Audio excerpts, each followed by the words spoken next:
Happy Monday and welcome to Casting the Net, Reeling in Holistic Health, where we care about your mental health and well-being. I'm your host, Coach Rice, and I want to make sure that you tune in every Monday at 8 a.m. Central Standard Time, where I have my special guest on to talk about real issues that matter most.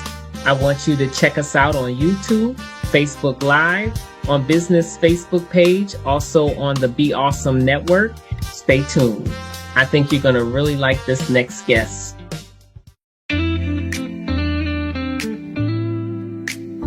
Welcome to Mondays with Coach Rice. It's a brand new week, the sun's shining bright, a chance to cast your net, step into the light. Life's full of challenges, it's a winding stream, but with Coach Rice, you'll find your dream. Happy Monday and welcome to Casting the Net, where we care about your mental health and well-being. I am your host, Coach Rice, and with me, oh my God, my classmate. We went to Atlas School of Professional Psychology together. We graduated with our master's program together, but she went far beyond what I ever wanted to. I just want to welcome you, Dr. Lucy Rickspoone. She is a licensed clinical psychologist and a licensed marriage and family therapist. We can talk for hours because we are relationship gurus, so to speak. We love talking about relationships. So Lucy, tell them exactly, like, what do you specialize in? What is your experience behind all of these degrees? Because you are Dr. Lucy now. You're absolutely right. We can talk about relationships all day long because we are relational beings. We humans are relational beings and we cannot exist in isolation. So I am very passionate about romantic relationships, friendships, and all other kinds of relationships. And as you know, research says that the quality of your relationships very much determines the quality of your life and the life satisfaction that you have.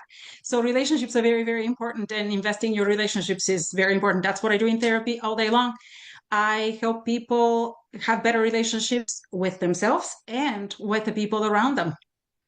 Oh, wow. Yeah, so we do a lot of the same things. And we, as classmates, we always collaborated, right? Yes, we did.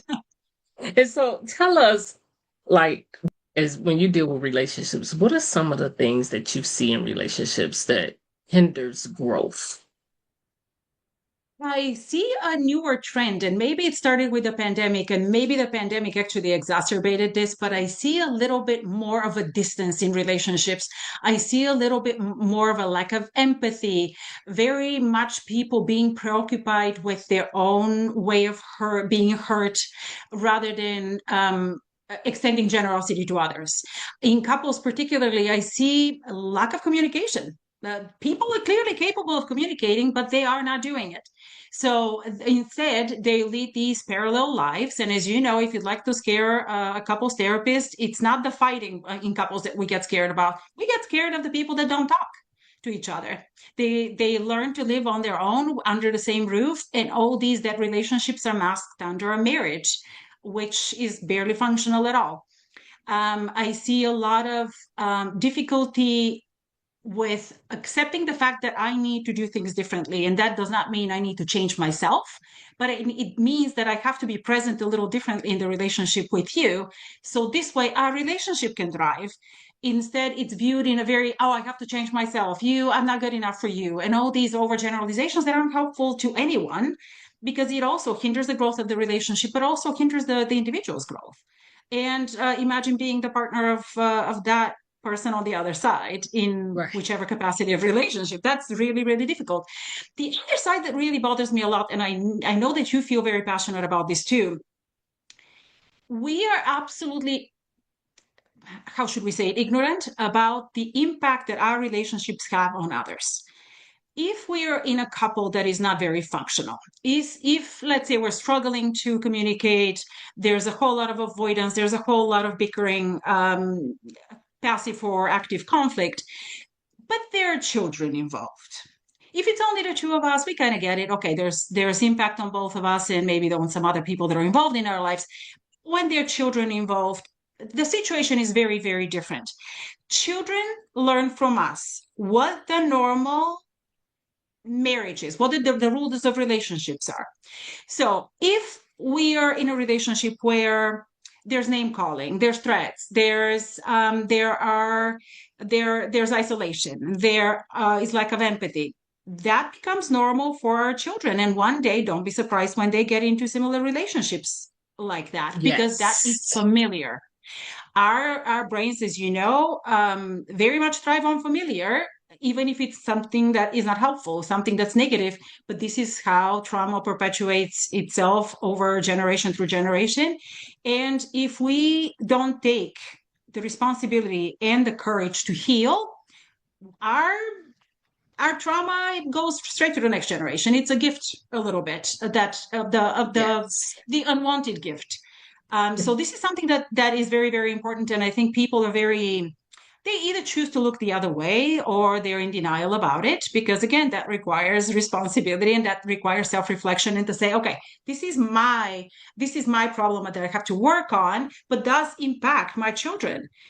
Because that's what, when they see all these things, and that's what will be happening in their marriages. And that is so true because I don't think people do realize how much it affects the children. Because my parents' divorce effect had a huge effect on my personal life because it taught me how to be in a relationship. I was taught how to shut down. I was taught how not to, how, oh, you just don't talk to your mate about everything, or guard your heart, have a plan B. So you go in a relationship with these dysfunctional patterns that you have been taught. Even some are like covert, where it's just unspoken, right? Where it's like we just, certain things we just don't talk about. And so you go into these relationships, and they did, and imagine two people coming into the relationship together. They both wounded, and they actually attract each other, like you said, from being familiar with trauma. You know how to deal with That's that. the attraction, right? But when two people that are healed come together, it can be a beautiful thing. And so is we really have to pay attention to how we show up in relationships to let us know how we need to heal, right? And so with that being said, when you're in a room with couples, what are some of the things that you find out they just not talking about that they should talk about? Because I find that out, that it amazes me, Yes. especially when they right before they get ready to get married. You're like, whoa, Yes. you didn't have that Oh, yes. discussion. Premarital counseling is very, very important. And whether religion based or not, please do it. Please do it. People invest in other things that don't matter as much, such as how expensive is this dress, how expensive is this ring, how big is going to be the wedding, the color themes, the how many, in what way my wedding would stand out from everybody else's, The all of my glamour friends, of the it. Yeah. glamour, yes. But the shiny things, unfortunately, don't last. They just don't. And the big gestures, all of this, it doesn't last. What we have to invest in is the marriage, and the quality of the relationship is, at the end of the day. I know you're prompting me to tell the story how people don't talk about money.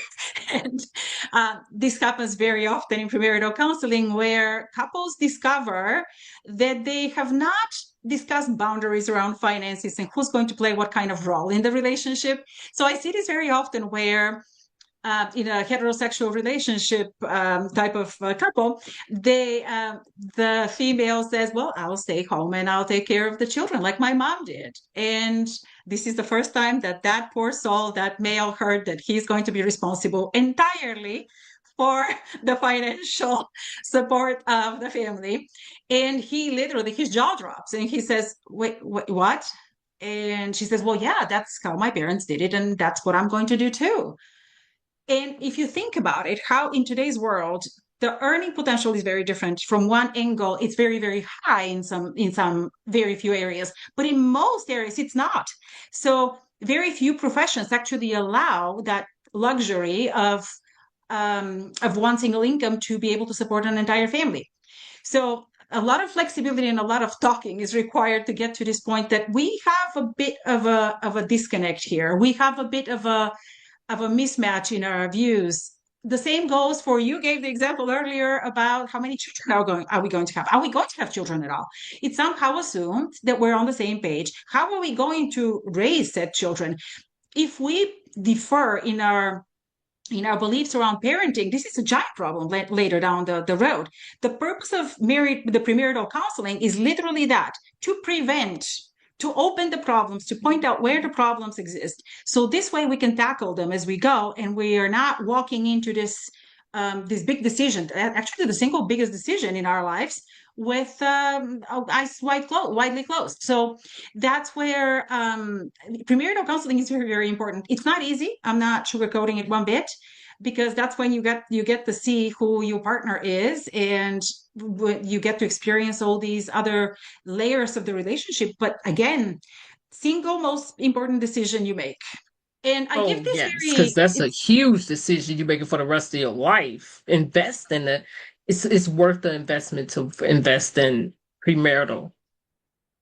You said something interesting earlier when you were mentioning about the divorce of your parents and knowing that you can't speak, right? This is part of the trauma, is not only what happened to you, but the fact that you weren't allowed to talk about it. There was no space for your feelings. There was no space for your thoughts. And this is actually much harder if I know that it isn't safe for me to speak, because conflict will happen, or somebody will be upset with me, or somebody will reject me in some way. This is the real danger in relationships. When I feel that I'm not safe to share how I feel and to share my concerns, this is a giant problem in marriages. So, and if we start off the marriage down like the communication. Absolutely, that becomes the norm and the rule.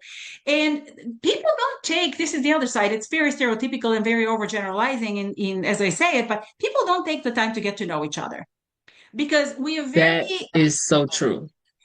We live in a little bit of a Hallmark movie. I mean, we and that want is to not live marriage. in a Hallmark movie.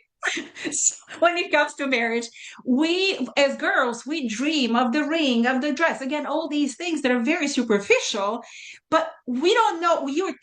Technically, you're literally handing your life to somebody. You're handing yourself in your life to somebody, and you say, would you love me back the way I want to be loved? But he doesn't know how I want to be loved, nor do I know how he wants to be loved. And at the end of the day, whatever unmet needs we had in our relationship with our parents, with our caregivers, whatever unmet needs we had at that time left over, we package them in a little basket and we give them to our partner in marriage, because in our brain, this is our chance. We couldn't get a met before, but now this is our chance. And remember, every marriage we approach with the idea that that's going to be our only marriage, that's going to be the last one. So this is what our partner also gives us, a basket of those unmet needs, and suddenly we feel more strongly about whatever it is that we didn't get from our parents. If we didn't get enough attention, if we didn't get enough affection, if we didn't get enough admiration, respect, whatever it is, that's where we're much more reactive later when our partner doesn't give us that. And one, they didn't consent to that, and two, they weren't even aware of it. So it's a very tricky situation. It's really, it's actually, it's overriding so many boundaries, because I'm not responsible for you like that. I'm responsible to respond to you in a loving way. And so you're right. I love how you say we package it up, these unmet needs, because that is so true. And also, when couples come together, it's amazing how their lack of communication don't deal with things that are really at the forefront. And one of the things is that really causes relationship failure is lack of alignment. How can you walk unless they agree? You just cannot work together without being aligned. And so how do we get them aligned, right? We have to talk about it. We got to get them communicating. Yes. What are the expectations? So this is another one. Let's say a lot of people have a huge value on travel, for example, or on how they're going to spend the holidays. You know, as doing couples therapy yourself, you know very well that the biggest fights happen. A lot of big fights happen, especially at the beginning of a marriage. Where are we going to spend the holidays? Right. So because everybody's got an agenda, I everybody want to has be with my side of the family. I don't want to be with your side of the family, but I'll go. begrudgingly, Right. Exactly. That. and I'll Yeah. make That. sure you know that. So, Right. and I'll hold you accountable later. So, but that's exactly what happens is we don't talk about these things. And because we don't talk about them, then again, we assume that, oh, we'll figure it out. Well, things are gonna line up. Mhm. No, they won't. They won't. This is these all these differences, all these things we haven't discussed, they're going to hit you in the face. It's Oh only a yeah. question They of gonna time. pop up. Oh, When yes, they will. distress hits, when distress comes, here it comes. Absolutely. You know it. It's very easy. And people are like, oh, with her, if everything's like, and avoiding conflict, that's the idea of like when distress Right. happens. Absolutely. We're all great when everything's going great. It's all good. But the moment the stressor appears, the relationship is getting tested.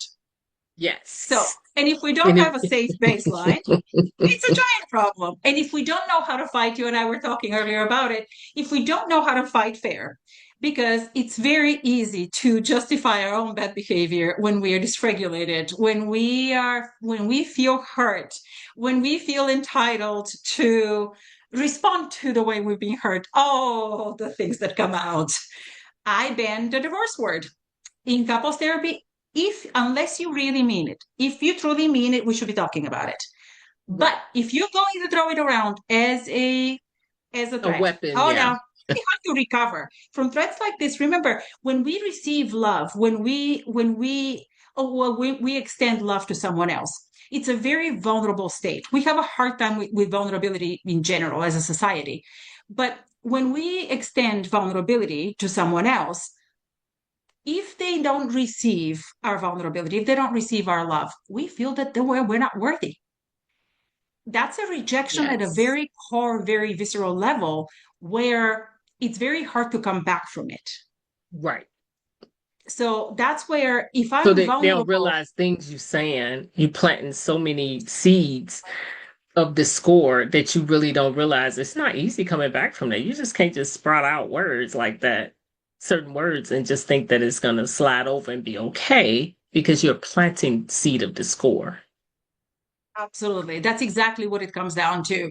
You can't, there's some things, and sometimes in couples therapy, I can tell you straight, I have to be very direct because people become they start to go down a path where there will be more damage done if I don't let them if I let them if I don't stop them immediately. Oh, this is Oh because yeah, again that absolutely. idea entitled to this, I deserve better, whatever. And then I will say all these things, right? They would say some things that they would use names in and comments that are absolutely unhelpful. They just damage the relationship more, and it's so much harder to come back from it rather than not say it in the first place. So that's where, but there is a very fine line between I'm going to avoid conflict altogether. So in the couples that don't talk, oh, everything's great. No, it's not. We're not talking to each other. It isn't Right. great. So, I know or the couple, I have heard a couple say we don't fight. Then that's a problem. oh, yes. That's the problem because you That's a mean to problem tell me you relationship. never fight? That's a problem. Somebody is compliant more than they should be. You know why they don't fight? Because it's not safe. Exactly. Because fighting Exactly. is a risk. So I'm not that I'm not going in to take the translation. risk of ruining this Exactly. relationship by telling you what I feel, even though I'm acting it out in my behavior. So I'm not going to say how It, I feel, but it, I'm going to show right. you. It's That's what really, it they don't even know they acting it out in the yes. behavior. And, and it's really interesting because we love this because we love relationships can work if you really put the time and effort in it. And they really work very well when you do so. And we have to remember that it's nothing wrong with conflict if you know how to settle it in a healthy way. And that's what we're here to help with, is to help you really learn how to operate in a relationship because all of those components help us grow. And Very much. we have sometimes we have to have those hard conversations in relationships because if we don't, how are we going to grow? We're going to stay stagnant. And when you're dealing with relationships, it's interesting how the they don't want to open up to each other about the real issues, but they want to triangulate their friends and family into it, which causes them problems and anxiety because they didn't have a conversation with the person they need to, which is their spouse. That gets because very complicated. exactly, we diffuse, not only do we diffuse the tension in a very unhelpful way, but now we brought you, friend, in my relationship. You come with your life experiences, with your mindset, with your feelings, and now that clouds completely what was going on between us. So now there's the third person who also has, and in many situations, it's very interesting, especially in families that operate on a multi-generational involvement. I always have to Yes. clarify, remember, the elder that you're going to call to come and sort out your relationship, the purpose of them, their goal is not to sort out your relationship. It's actually to squash the conflict and protect the reputation of the family. It's not to sort Right. out your That's feelings. No, so no. true. That is so true. Because They're pre-qualifiers. they don't want you to Out. go through this. They don't want this. So they really not, it's not helpful. I tell people, go seek professional help because families are not, you know, trained to help you in that way. And they there to listen, but go to a therapist where you can word vomit all your stuff out, right? And let them Absolutely. handle it. And your family you could save your family you can have a relationship with your family in a different way. But to give them all of your dirty laundry is not helpful at all because it's going to come back and bite And what's interesting about it is couples wait way too long to go to therapy. Way you. too Oh long. God, yes. It's One like of the the first, brink of like death, right? it's like, It's okay, like this going is to the the last doctor. box we have to check before we divorce. I'm like, oh, no, no, no, no, It's this is like not going good. to the doctor for, you got cancer and you don't go until you're in stage 4. Yes. Yeah. So my favorite question, as you know, because you know me well, my favorite question that couples ask me, so doc, how long is it going to take? And my Right. They response is want that instantaneous. Yeah. magical therapy. So my Yes. response to this is, so how long did it take you to get here? It's not a helpful response. And they can't even answer that because they overlooked it for so long. And when we have conflict in marriage, that's our temperature gauge Yes. saying, this is something we need to deal with. This is something that's troubling us that we need to work out before we move forward. It's not something Espe- that we have to think of. It's all or nothing detrimental. We have to It's deal with that it. that's exactly what I was going to explain too. It's people assume that's, oh, it's just a luxury. Like, so this is on a next level of, oh, maybe I can get away without it. No, you can't. Especially if you're depressed, if you're contemplating suicide, this is a big deal. It is a big deal. If your Yes. relationship is a stressor for you rather than a source of empowerment and support, this is a big deal. Ooh, And that's a mic drop. because people are like, oh yeah, I've been depressed for a very long time. Yes, medications don't seem to help, and I'm contemplating suicide. And it didn't cross your mind that we got to work on these relationships. That this is where your a big source of your distress is right there. Mhm. And oh, but I can't be divorced.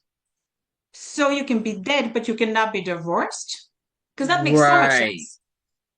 So, but that's the kind of, you justify one decision so you can avoid whatever stigma you have around divorce, or whatever stigma you have around marriage therapy, or whatever version of problem solving a really, really bad relationship. But no, we'll contemplate all these other solutions that aren't helpful at all, but again, somehow they look more acceptable. So that's a giant problem where people wait for couples therapy to be this last resort, the last checkbox. And it's really problematic because when we start to delve into problems and say, well, how long has this been on the surface? And they're like, 5 years, 10 years. And that did not concern you for these 5, 10 years. We just waited. And yes, better now than never. But again, the expectations also will have to be aligned with that you're going to have to put a lot of work. Sometimes the other problem is that people go to couples therapy and they treat it like family court of some kind. They're there because they want to hear. So Judge Judy or whatever version of her Yes, says, you are doing everything you're right. wrong. And your husband is doing everything wrong. He has to change. You can just sit pretty. You have to just, do nothing. It doesn't work that That's way. exactly what some of them look for. Like it's all that person's fault. Yeah. So And they when look we for an blame, alliance. And they look for us oh, to be yes, an alliance. yes, No, we're not doing that. we don't do that. Because we So, but know that it takes two to make it work. exactly. And the expectation becomes of, oh, because it's my husband's fault, then I don't have to do anything. And if I get divorced or whatever, everything's going to be great. I'm going to just replace him with someone else. Oh no. Whatever problems you had in this relationship, they're coming with you. Your Oh, attachment yeah. issues, the unhealed ones, those unmet needs we're talking about earlier, all these ways you justified your negative, your negative thinking, your bad behaviors. Oh, it's coming with you to the next relationship. Yes, we don't know what that partner's response is going to be to it, but it's not going anywhere. It's just, yeah. And they usually It's the pick the same. same characteristics that they had in the relationship they had before because they never healed with, like you said, the unmet expectations and the unmet needs from their parents. And now they trying to get it from this person. And yeah, it goes on and on. So let me ask you a question. What are the most prominent things that you see in patterns of relationships that causes the most trouble?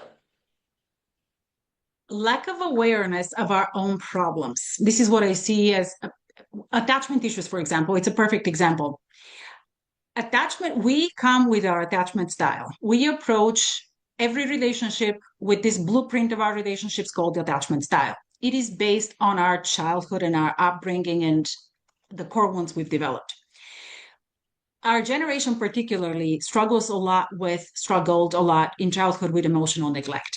Emotional neglect does not mean that your parents were bad parents or any of that.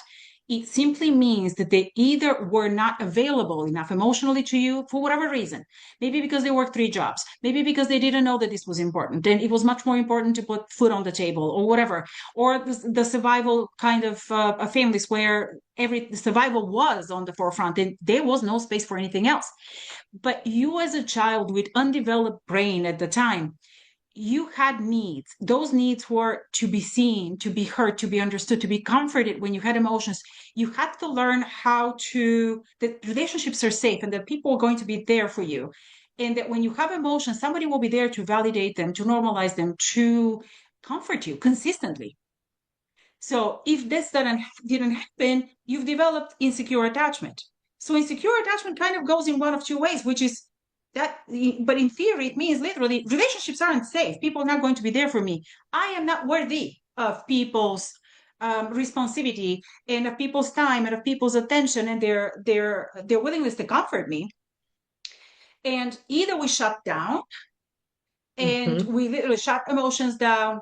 We start to approach relationships with these invisible boundaries because the fear of vulnerability is there, or we become very fearful of abandonment and we volunteer our own boundaries because Right. I'm not even entitled to boundaries. What do you mean? I have to sacrifice myself to be loved. And the idea that love has to be earned, that's a giant problem. That's huge. But picture how That's a this is whole going to nother impact. show. That is a whole other show. And this is when we take that to a relationship, our spouses get to deal with that. Yes. And I am unaware of my difficulties. He's unaware of my difficulties. Imagine that disaster.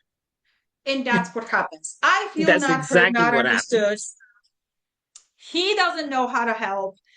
And we both end up on separate islands without a ferry in between. Right. And we accumulate all this, I call it the undercurrent in a relationship, where it's all the summed up amount of all the times you didn't see me, all the times you didn't hear me, all the times you didn't care enough the way I wanted you to care. And at some point it gets to a point where I send you to get milk and you don't bring milk because you forgot or whatever. it's no longer about the milk. It becomes a re-traumatization of all these other times. The undercurrent takes over, and it's all about these times that you didn't hear me, you didn't see me, Right. you That's didn't exactly what it you, is. you didn't do what I asked you to do because my brain takes away. I don't matter enough to you. Exactly. And a So lot that of is times they don't understand. It's not like they intentionally going out to hurt themselves. And it's interesting how you say they fight dirty. They forget you not in this is not you're not in war. You're in marriage. Take off your combat boots yes. and your military clothes and come to the marriage as a one. You guys are one. And understand how we treat each other matters because how I treat you, I'm treating myself. And I think that couples do not think that way. We think, I have to win this fight, I have to win this battle. And I'm taking all my ammunition into the room to do it. That's not how we do that. So this becomes a power struggle, and at the end of the day, nobody wins out of a Right. power struggle.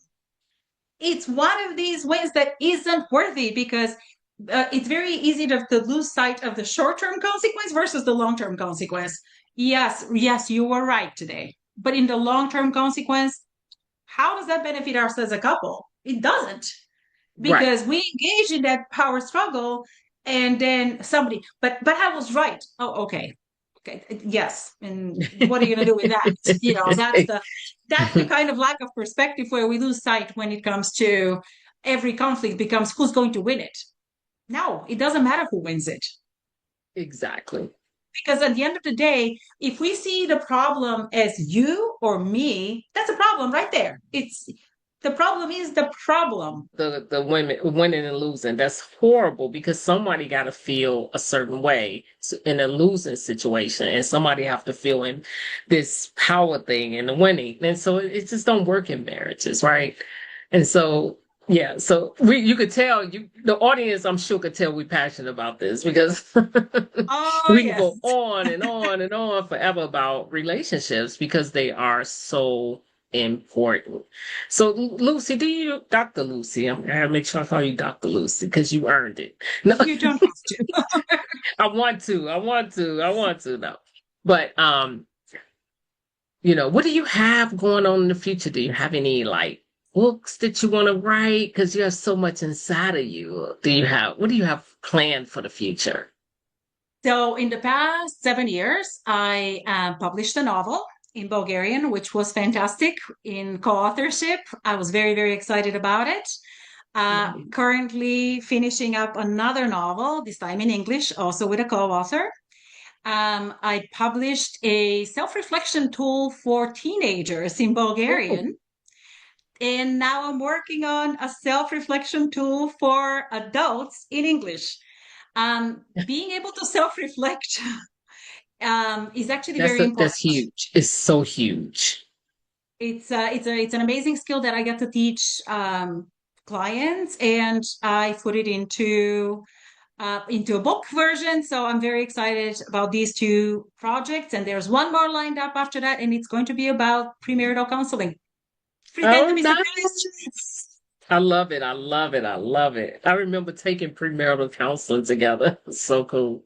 But I miss those days. But yeah, Yes. it was so nice to be, to learn all of this stuff but when you learn all this stuff in school, when you get in front of people, it opens your world to a whole different thing. We get the tools that we need, but actually when you're in a room, it's the dynamic is so amazing to watch and to help with because sometimes is we in the game we don't see everything, and that's what we there for, to help you see what you can't see. It's just like basketball players, they can't, they may not, they'll say, how did they miss that? Because they play in the game. And it's the same thing, we can't focus on everything, but that's what we have therapists and counselors and life coaches, all of these people to help you get your marriage in order so you can have a healthy relationship with yourself and others.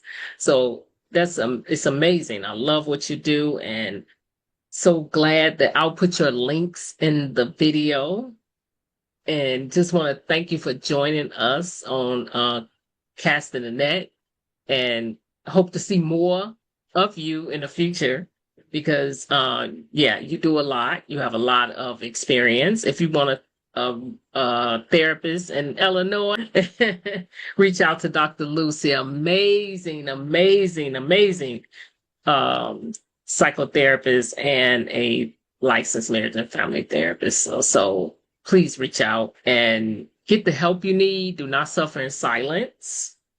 Do not isolate. And we just look forward to, hearing from you. If you feel like this video was important and helped you, please do share and also subscribe to the channel so that when I do videos, you will get the alert to let you know it's coming up. It's every Monday, 8 a.m. Central Standard Time. So please do subscribe so you can get the alert.